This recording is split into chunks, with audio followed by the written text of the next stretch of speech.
as you all know, we are surrounded with some amazing athletes here. We have got Megan Simmonds, Olympic bronze medalist, Danielle Williams, two-time world champion, and then we are all here for the amazing Devynne Charlton, two-time world record holder, two-time indoor world champion. Can I get a round of applause for all these women? Well, it's so awesome that you guys are taking your time to, talk to everybody about this because Devynne, you are putting on something super amazing this weekend. So just give us a brief overview of why we're here and why all of this is so important. Yeah, so we have coming up the inaugural first ever Devynne Charlton Invitational, and it was just something that I didn't. I always wanted to put on a meet, but I didn't see myself doing it for maybe another couple of years. But the opportunity presented itself, and I was just like, if we're gonna do it, I want it to be high-powered, high competition, and then I also wanted to bring in elite athletes just to be there and interact with the kids. I was explaining to Megan earlier because she was just like, why'd you ask me to be here? Like, why invite me? And I think back to meets like the Chris Brown Invitational when you had other elite athletes, and I got to meet people who I've only ever seen on television. So I wanted to kind of bring that because it did something for me just seeing people who I look up to competing on the same track that I train on every single day. And so it meant something. And so if I can do that and bring that to the athletes here in the Bahamas, why not take the opportunity? Absolutely. And speaking of high power competition and bringing in elite athletes, like I said, Megan and Danielle. But mostly because I feel like it's my duty to give back. We've been given this talent, and if we're not using it to pave the way for the athletes coming after us, then what's the point? And so she asked, and I was like, yeah, sure, why not? If I could lend my expertise to the young athletes who are coming up and just let them know that, we exist outside of track and field and we're here to answer questions or just encourage them, then I'm all for it. Short answer, she asked, and you don't tell Devynne Charlton no. You can't tell Devynne no. When Devynne asked me some months ago, I was like, Devynne, do you know I would literally do anything for you? Like, if somebody does anything to Devynne Charlton, I'm like, just give me a call. I'm gonna handle it for you. Yes. So I want to get into some more specific questions because we do have some young athletes that are here in front of us as well, and they want to be like you guys. I am pretty sure. So let's go through these questions and see what type of advice you can give out to these amazing athletes, and hopefully everybody else can spread the word. So in a world full of options, you would think that that's probably like the easiest thing. I got a bunch of options. But it's really hard to make decisions. But all of you guys, have your respective training groups, have decided to either go to the NCAA or not go to the NCAA. Wherever it was, you guys had to make a choice about where you wanted to continue to foster your talent. So if all of you guys want to answer or just one, tell everybody what went into the decision-making behind choosing where you wanted to train at. Currently or just? In general. So for me, I'm Jamaican, so my dad, he told me that I was going to college. And then my coach, he coached my older sister through high school, and he said, you're coming to my college. And that's what happened. I really didn't have a choice in the matter, to be honest. They told me where I was going, and I said, okay. Yeah, for me, same thing. My parents were just like, we're not paying 4 years of college. You are going to college, but not paying for it for 4 years, so you better figure out how to get a scholarship. And so that made it easy. Track was just the thing that I was good at and would get a scholarship in, and so that decision was made for me. In terms of where I went to school at Purdue University, I visited the head coach at the time, Coach Green, who's my coach still currently. He was the head coach, Bahamian. My parents knew him. His assistant coach, Norbert Elliott, graduated high school with my mom, so it just had that familial vibe. I knew that if I ended up there, I would be well taken care of. And it worked out. I had a great time in college, and then stayed on with Coach Green as my professional coach, and yeah. Now you got a new training partner. Yeah. So for me, coming out of high school, I always knew that I wanted to be an Olympian in track and field. I love track, and Olympics was the ultimate goal. My coach at the time actually wanted me to go to a college in the States, which I didn't know about, and I had the opportunity to go to the camp where Shelley and Fraser Price trained, where Asafa Powell trained, Michael Freighter and all of those people. And I kind of felt akin to Shelley because she was so short. And I said, if that coach could get her to run fast, and I knew that sprinting was kind of my Achilles heel, still is. But if he could get her that fast, and he could get me that fast, and if he could get her to be one of the best sprinters in the world, he can get me to be one of the best hurdlers in the world, because he also had Bridget Foster Hilton. So I went the opposite way that most people would think at the time that a Jamaican athlete would go. I stayed in Jamaica with Stephen Francis, and the rest is history, I guess. Yes. Now, everyone has a chance to see the amazing records, the amazing medals, and it's like, nobody really knows what goes on behind closed doors. So I just want to know, what type of sacrifices have you guys had to make in order to be an elite athlete? Because I feel like a lot of people say they want to be an Olympian, but don't necessarily know the type of, sacrifices, time, and dedication that comes behind choosing to dedicate your life to sports. So again, if all of you guys want to answer, or if just a few of you, let us know, like, what are some things that you guys kind of had to wrestle with in order to continue to follow your dreams? So I'll go first since I'm always going last. It's a constant sacrifice. Like every year, it's something else that you have to sacrifice, that you have to say, okay, in order to be where I want to be, I have to drop this, I have to drop that. You just keep on dropping weight the whole time.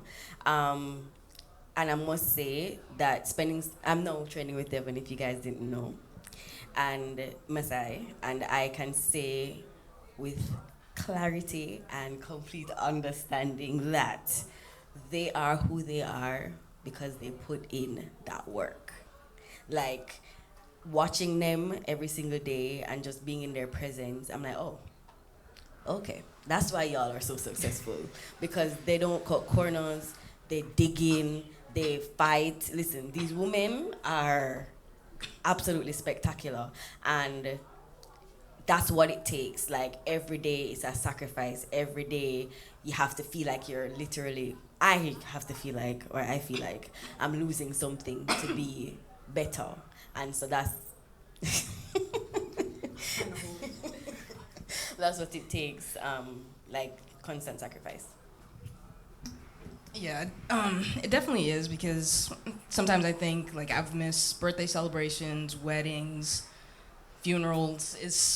It's always something where I'm like, track is my passion, and like I don't know how much longer I can do it, and so every opportunity I have to work on my craft and go out and perform in front of the world, like I take it. And so there are certain things, like certain leisure activities that you kind of give up. So staying up late, going to parties, drinking, like those sort of things, you just have to know when to say, like, I'm gonna put that aside for now, because I have to get to work, because I have this goal, and that's the sort of thing that it takes. It's just that discipline and sacrifice. Do you have an answer? Or? I mean, pretty much what they said. It's a sacrifice of everything. For me, if anything interferes with how I show up to training the next day, I'm not going to do it. That's just as simple as it is. I mean, I've missed birthdays, like Devynne said, weddings, all that stuff, because I live away from my family, so they're always getting together. Obviously, I'm not going to skip practice to get there, to do whatever they're doing. So it's everything is a constant sacrifice. I love food. Who you telling, girl? I love food, and so I've had to limit the portions. And I love sweets. And right now I'm on a no sugar February. Oh my God! It's You see the tears in my eyes as you're talking about this. As somebody who likes to stuff her face myself, I completely understand. Now, these next handful of questions I have are just going to be for each of you individually, and we will start with Devynne. So I'm going to attempt my best, like Coach Green, imitation when I ask you this question, so don't laugh at me. So I remember there was one day when we were at practice, because if you guys don't know, I went to Kentucky, and so when I was there, I did have the opportunity to watch Devynne in action with Masai and just absolutely kicking butt at practice every day. And I remember there was this specific practice, he pulled you, Masai, and I believe Alexis to the side, and he was like, "Listen here, baby. One of y'all gonna break the world's record. Y'all gonna break the world's record. You hear me?"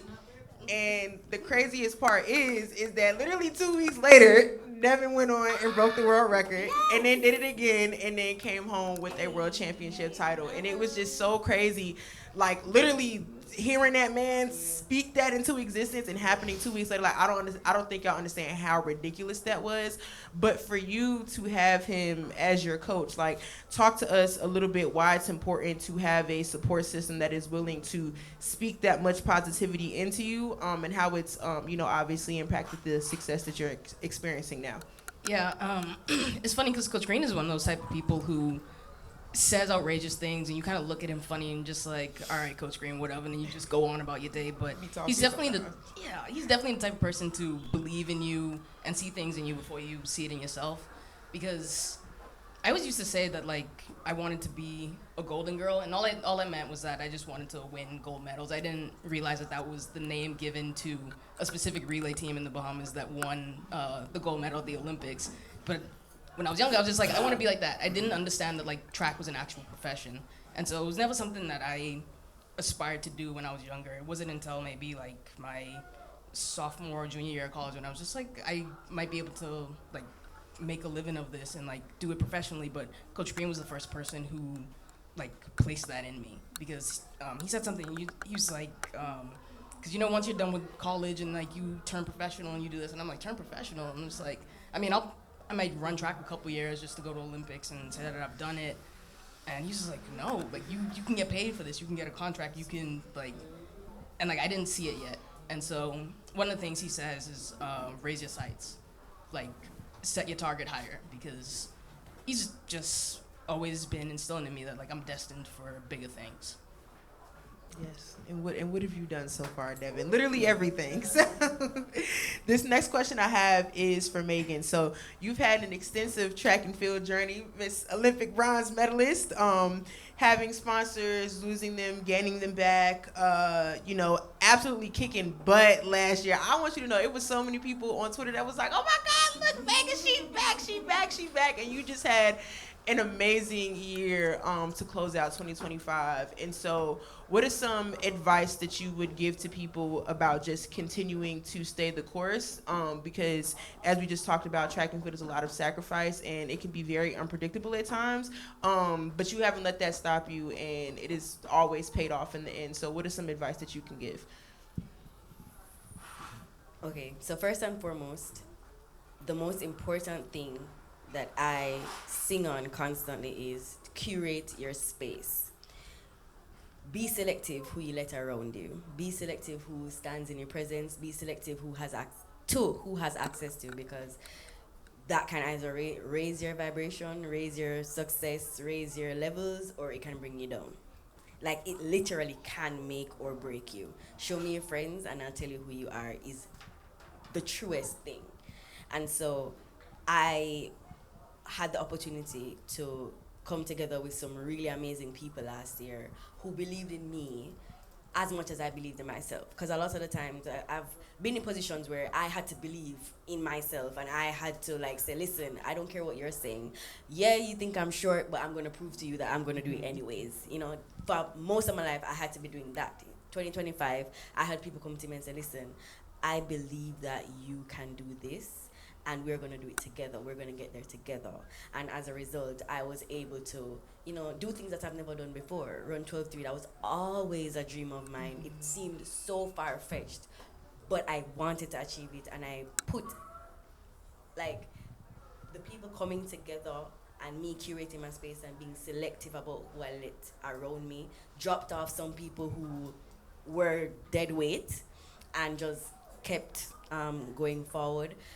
That really is something that is very, very, very, very, very, very important. And you being so young now, don't just let it go through one ear and come out the other. Like, really, really, really take this very seriously. Your friends determine how far you go. So, yeah. Listen to her, y'all. She got the medals to prove it. And Danielle, this last question I have is for you. So when it comes to hurdling, and I'm saying hurdling specifically because I'm so fascinated by the women's hurdles and just y'all's ability to literally just never duck each other. And I just feel like every time the competition is 10 out of 10. But when it comes to hurdling, I feel as though Caribbean athletes, and it's not even how I feel, it's literally just the truth. Caribbean athletes are going toe to toe with, you know, the U.S. women when it comes to how deep they are. I feel like every time I'm looking at a starting lineup for a track and field meet when it comes to hurdles, if it's not a bunch of Americans, it's going to be a bunch of Bahamians or a bunch of Jamaicans. And you are obviously at the forefront of that. And so I wanted to know from you, like, how does it feel to be, I guess, pretty much leading the charge when it comes to, oh, what, you don't want to say that? I feel like you are. It is, okay. She was winning world championships when we were at home watching. You from? So, I mean, so yeah, you know what? You don't have a say in this no more. You are leading the charge with this. So how does it feel to be at the forefront of that? Because I really do feel like Caribbean sprinting and Caribbean hurdling is changing by the day for like the best and the most successful way possible. So yeah, how do you feel about that? And just give me some thoughts. I mean, it's an honor.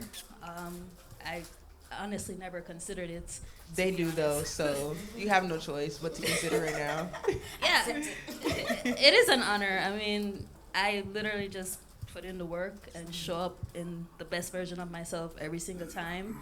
And if that inspires a generation after me to, hey, put in the work and show up in the best version of yourself every single time, no matter what it looks like, no matter the results, then I feel like I've had a good use of the gift that God has given me.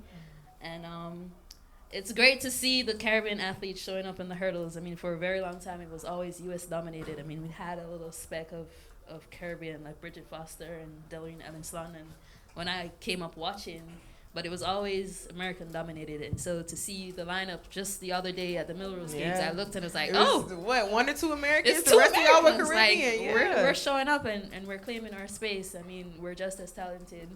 We all put in the work, and so there's space for everybody to come and be great in the hurdles, and the more the merrier. Absolutely. Well, thank you guys. I do want to see if anybody out here has any questions for our amazing women. Going once. Going twice. Okay, go ahead.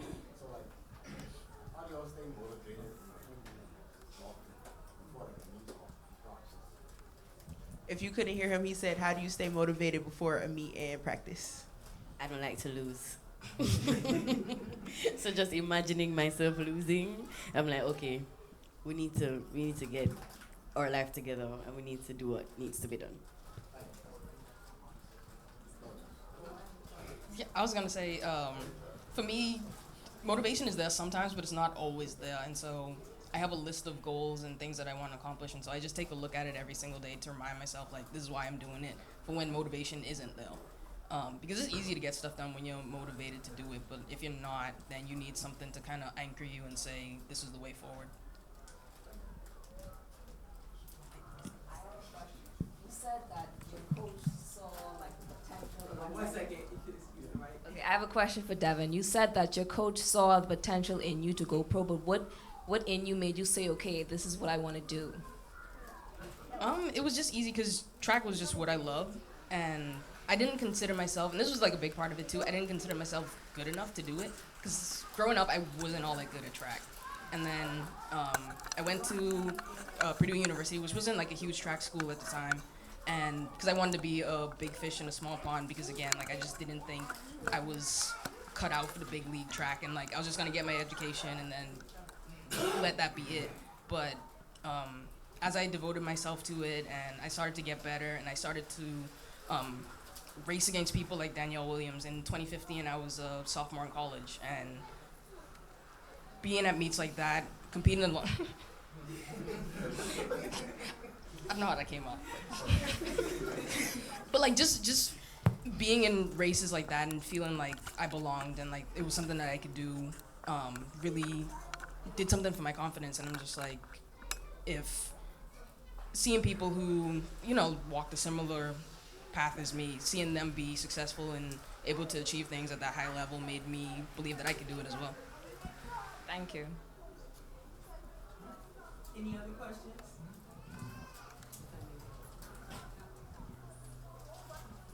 Okay, thank you ladies. Before they wrap up, I would just like to acknowledge some persons and say thank you to, before we bring our juniors on. We have in our midst the president of NACAC, Mr. Mike Sands. Wave, Mr. Sands. And Mike Sands is from the Bahamas, and so we are extremely proud of him. Thank you, Mr. Sands, for supporting us. We also have one of our sponsors represented through Mr. Dean from Ministry of Tourism. Thank you for your support. And I know BTC was here. I'm not sure if someone is still here, but we had representatives from BTC here. And we'd just like to take this opportunity to thank all the athletes who are here asking questions. These young ladies will be around for the rest of the week through to Saturday. So at any point in time, if you see them, and if they're not training, just stop and ask them a question at any time. And I do see we have members from my sorority who has been extremely supportive. We have our president and our vice president sitting in the back, Ramona and Yasmin. Thank you for your support. And the media, of course, we thank you for your patience, your understanding, for the slight delay before we bring persons on, so I don't forget. And Mr.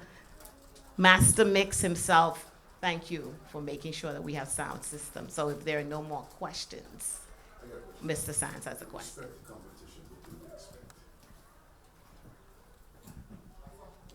Oh, competition at this meet? Oh, this meet we have. Okay, so at the meet this weekend, we have close to 800 athletes registered.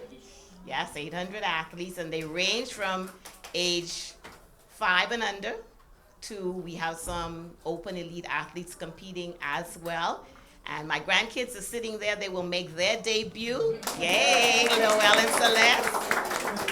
So yes, we have the young ones and we have the older ones as well. We do have athletes coming in from Canada, some of their record holders. We have actually 2 athletes coming in from Canada. We have several athletes coming in from the US, and we have quite a bit of athletes coming in from Grand Bahama mainly and our family islands who are trying to qualify for the Carifta Games in Grenada in April, as well as the under 20 World Championships in Oregon.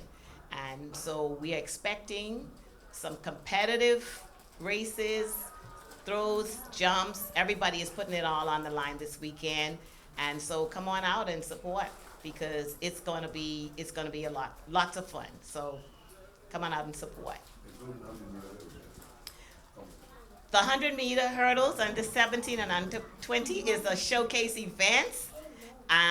The ladies sitting here, I don't know if they're going to surprise us in any way, but anyway, I would like to say that they're not here for competition. And what I really admired was the fact that once they were asked, they all agreed and had no hesitation coming. They're just here to support Devynne. You usually will not see that anywhere else, but the hurdlers, they just have this bond. I don't know what it is, and it's genuine, and I really love to see it. It brought tears to my eyes in Milrose 2024 when Devynne broke that record.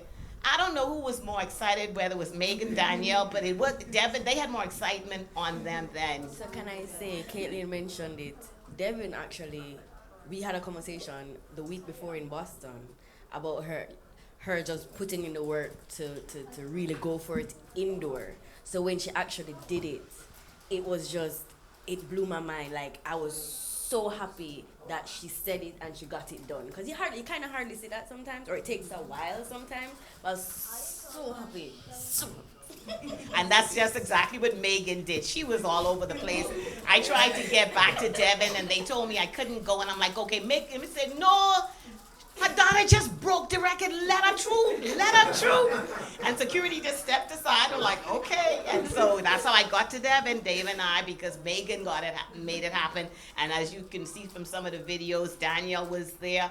I mean, it was just, and the media, they talked about it for a while, that they have never seen that type of excitement for an individual person's accomplishment they did. But that speaks to the family that they have in these young women in the hurdles. My last question, I don't know, do we expect to see the trio for next month?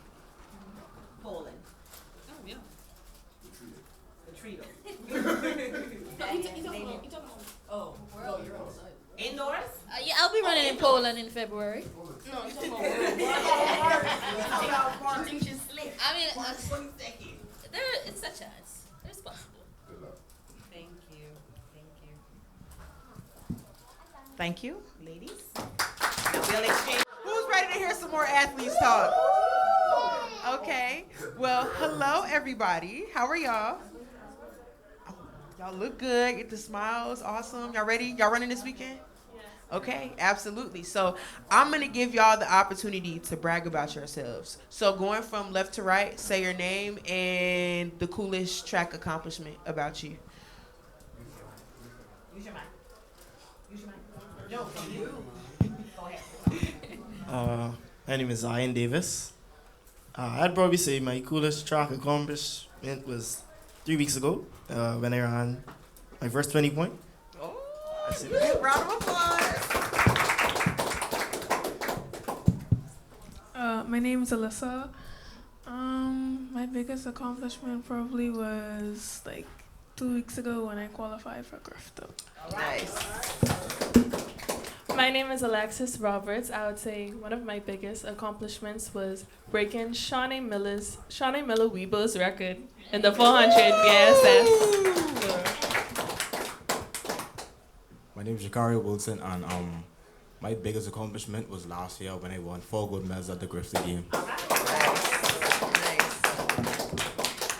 So obviously you guys are all very fast, and I'm sure that you guys did not become super fast overnight. So I want to know who is a Bahamian athlete that each of you guys have looked up to in order to kind of further you in your career. And we'll start with you again.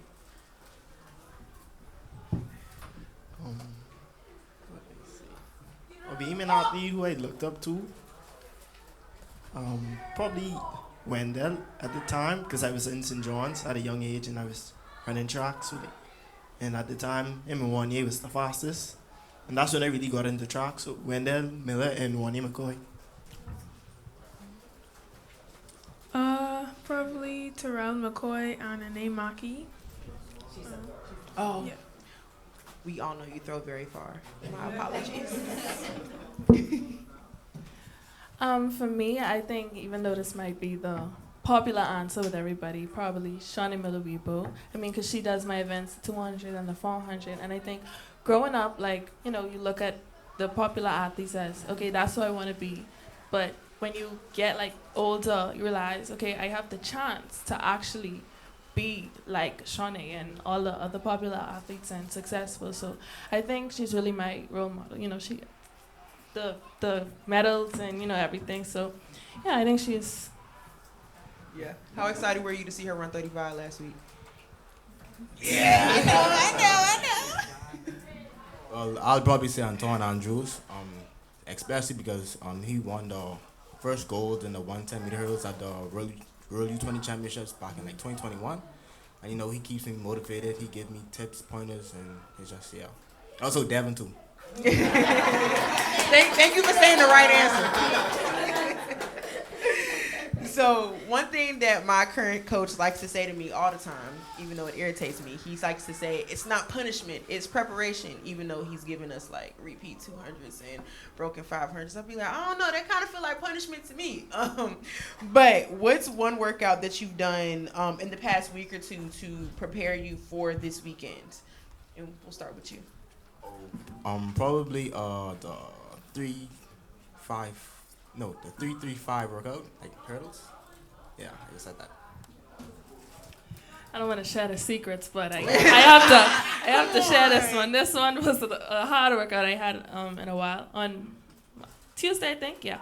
I had 2 broken 400s, but it was broken 200, 30 seconds. One, like 24, I ran 24, like in the 200. And then 100, and then 30 seconds, 50, and then 30 seconds, 50. So working on power, speed, you know, endurance. So I think that was a really good workout to, you know. Clearly the secrets are working, so. Our workouts are a little different, so we don't I mean, I used to be a thrower in high school, so I'm gonna understand whatever you're saying. I guess just like throwing like over 30 throws in a day, I guess. Probably be hard. Okay, I never threw over 30 throws in a day in high school, but I also wasn't that good at throwing in high school. That's why I don't throw no more. I still run. So I would say repeat 150s at a high volume, 2-minute rest. yeah, I've been there. Devin knows. How many 150s have you done in one? 12. 12? Oh, that's nothing. That's nothing. Well, Devin's a short hurdler, but I was a 400-meter runner under Coach Green, and I've done 10 400s and 20 200s. So when you say stuff like, yes. Am I still alive? I don't know, but so what do you guys want to be when you grow up? And I don't want to just hear like, oh, I want to be an Olympian or I want to break so-and-so's record, because I think we can all guess that you guys want to be very successful track and field athletes. But one thing that I like to challenge younger athletes to is thinking to their future outside of track and field, because that doesn't mean that you can't be great at track, but it means that you can be great at track and something else. So when you think, to your future, like imagine you've broken every record and you got to retire by the age of 40 or something like that. What is something that you see yourself doing when you grow up?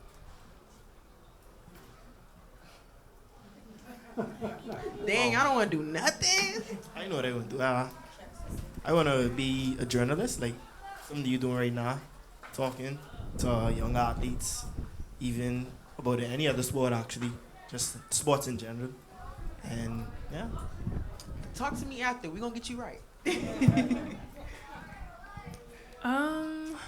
I think I would like to be some type of engineer or some sort. Maybe in banking or accounting, I think would suit me. Gonna make good money, girl. Well, I think I probably want to be a artist. I actually just had a song that came out on. Oh, a musical artist. I like this answer. Yeah, so hopefully I could combine it with my track and, any other aspirations that I have. But that is one goal that I have set for myself in the future. Well, I'd probably want to do something on the water. I don't know what it's gonna be yet, but I'm still deciding. But you got time to decide. That's okay. For sure. Now, what's one thing about being a Caribbean athlete that would send an athlete from another country into a coma? Jamaicans.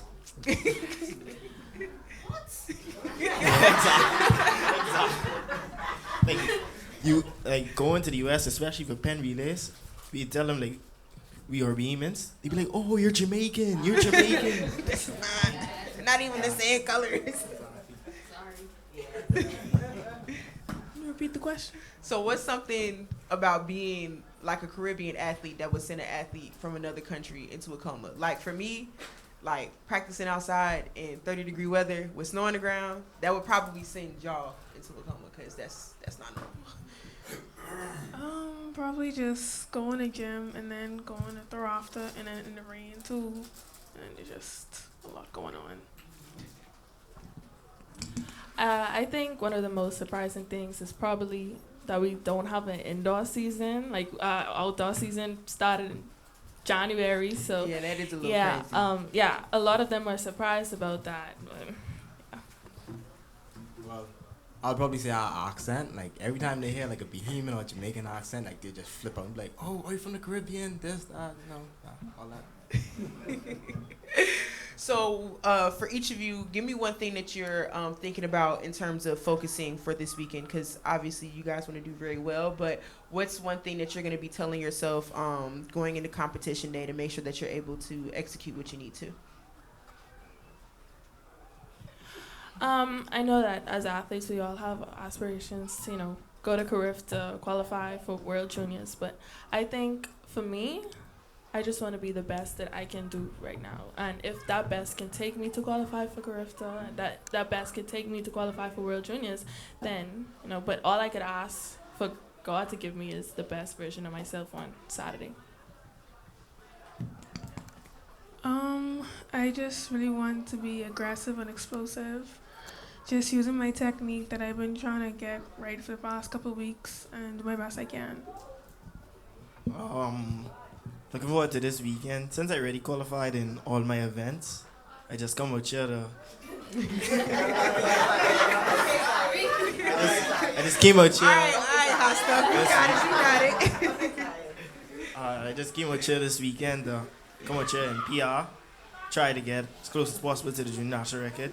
It's time winding down right now, and I know I'll get faster, so just a matter of time before I'm able to achieve that accomplishment. Hey, be honest, Brian.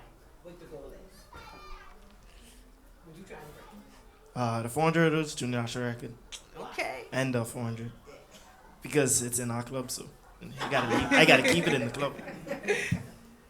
Well, me and my coach, Darren Lightburn, currently we're working on something special because Hold on. What you cooking up?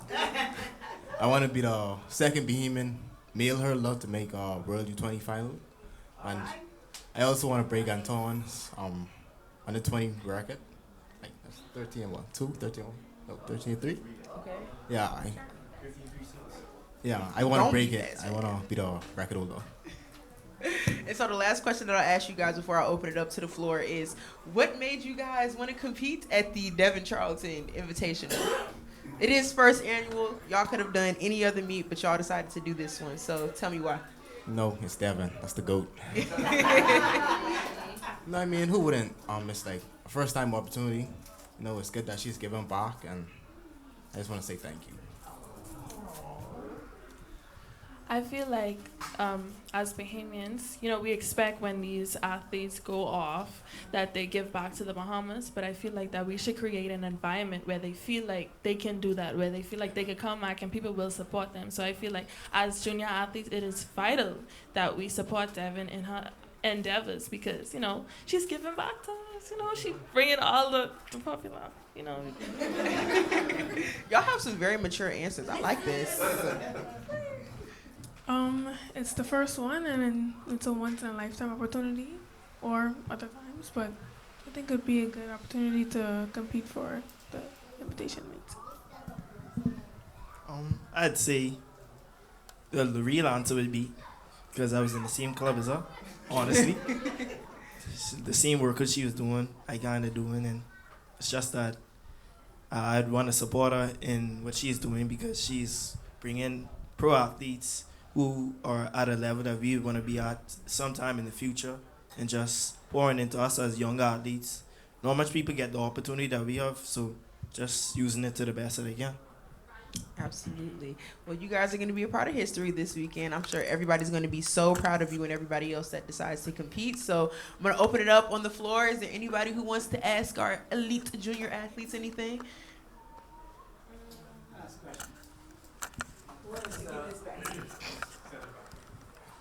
I grew up around the track also, and I've seen a lot of promising high school and junior athletes who are really, really, really good. And we're like, oh yeah, we know they're going to make it to the Olympics. And then you look around for them a few years later and they're in the bleachers and flip-flops and weighing 200 pounds. Like, what's going on?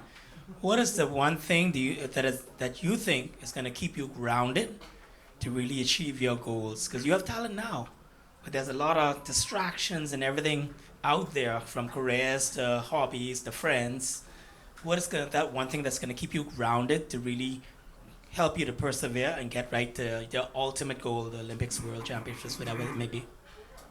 For me, it would be my mentality and my community around me. Like, my aunt is a therapist. She talks to me every week, and so I'd say about 2023 is when I first started to track serious. 2023, I made my first Grifter team, but I wasn't really serious about it. I just was going to Grifter just because it's Grifter. I get to see other Caribbean athletes and train around them and then compete against them. So it's like, okay, just for fun. But then coming down to the end of that season, I had a talk with her because it was a team, Nassau, under 18. I tell her I wasn't going with that to make the team or qualify at all. I was just going to run. It's like, I just like to do track. So I went and talked to her, and she was like, just give it a shot. Just try to take it serious. And that's the first time I ever took a race serious. And then I went up there that same weekend and qualified for Nassau. And ever since then, she just kept me grounded, helped me to stay mentally prepared for any competition, any event that's coming up. So I'm just keeping her around and having a strong family in the back of me to back me up and just talk to me and keep me well grounded. I'm kind of piggybacking off of what Zion just said. I think the support system is a really important part. Like my father is my coach, so I really experience that on a day-to-day basis. Sometimes I don't feel like going to practice, but he's really there to say, no, if you want this goal, you got to come to practice. Get in the car, we're going to the track right now. So, yeah, I think, it's really important to have people who care about you and who also support your dreams and your goals to get you there, because only so much you could do yourself. Well, I'll probably say my auntie. She keeps me motivated, and I also love all the amazing people around me, keeping me motivated, focused, keeping my head straight. And I'd also like to thank Miss Charlton for always sticking behind me. She is always taking care of me, making sure I'm straight, making sure I have everything. And I just going based off what Zion and Alexa said. Yes, I'm having the support system is very good, because without the support, I don't think you can get too far. And you just need that support, and also the people you keep around you. My family's definitely been my motivation, mostly. They just keep me motivated, encouraged to everything that I do, and if I feel doubt or discouraged, they have my back through everything, and they just keep me up through all the hard times. Anybody else?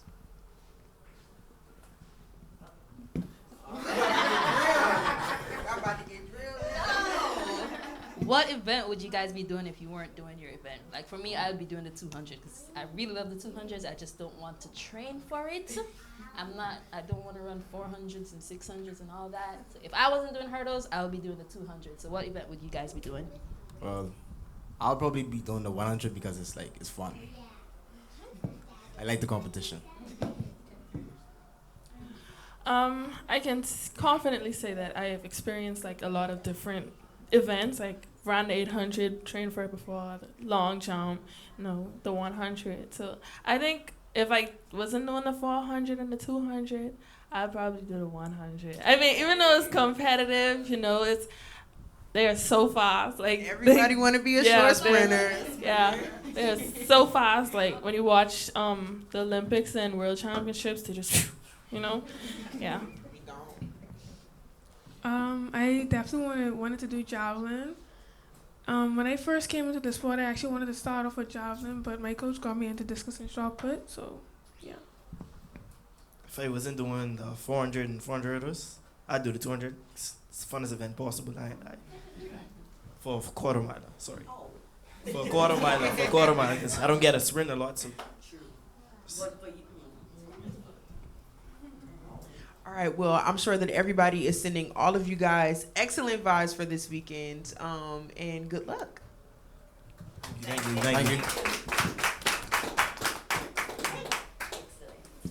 So thank you, folks, for sticking with us. Thank you so much. We really do appreciate it. I just want to point out also, too, that this is the first.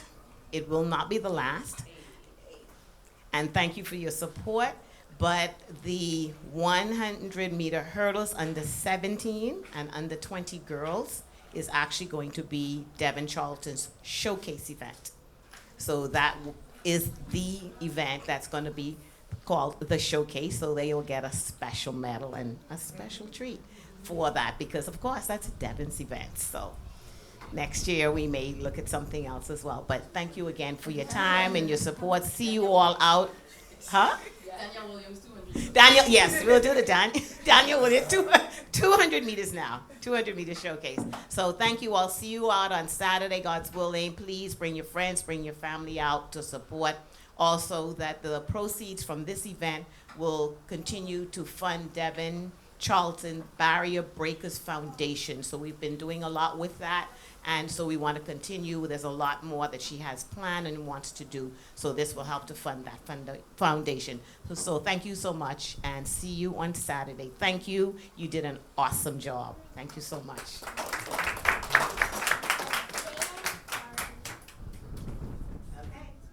Keep in mind,